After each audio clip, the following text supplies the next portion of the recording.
Today we're going to look at the conditions for congruent triangles. This is kind of a lesson that pulls everything together where we look at the triangles and we determine what conditions prove that those two triangles are congruent. So we're going to look at another theorem. It's called the side-side-side theorem. And then we're going to look at the four methods overall, and we're going to use those methods to prove triangle congruence. So we'll have the side-side-side, we have side-angle-side, we have angle-side-angle. And so we're going to take a look at those and see how those can be used to prove triangle congruence. So the side-side-side congruence theorem is that if each side of one triangle is congruent to the corresponding sides of the other triangle, then those two triangles are congruent. So it has to be all three sides had to be corresponding and congruent. All right, so let's practice. We have these the four ways we can prove triangles are congruent. There's angle, side, angle, there's side, angle, angle, and then there's side, angle, side. And then the one that we were introduced in this lesson was side, side, side. And then, of course, there's always the possibility that the triangles are not congruent, and so we can't prove that they are congruent. So for this one here, I see that we have two angles that are congruent, and it's not the included angle that's included side that's congruent, it's the opposite side that's congruent. So that means we have angle, angle, side, angle, angle, side. So because we have angle, angle, side, which is the same as saying side, angle, angle, that would be option number 2. All right, so looking at this one, right now it tells us for a fact that we have two sides that are congruent.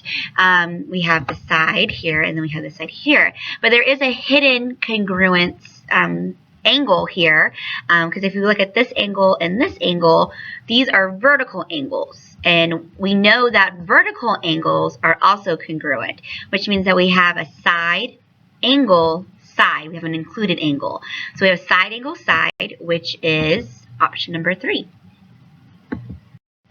Okay, so for these, we have a side, we have a side, and we have an angle, but the angle is not included. So side, side, angle, that is not any of our options, right? It's not even our options. If it was an included angle, then we could have side, angle, side, but it's not. It's the opposite angle.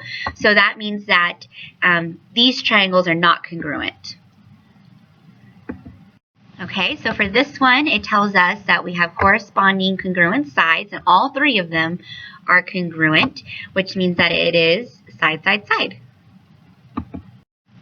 Okay, so for this one, it looks a little weird, but if you see, we have an angle, and then a side, and then an angle. So it's an included side. So since it's an included side, it's going to be option number 1. Okay, so here we have two angles, and we don't have any sides.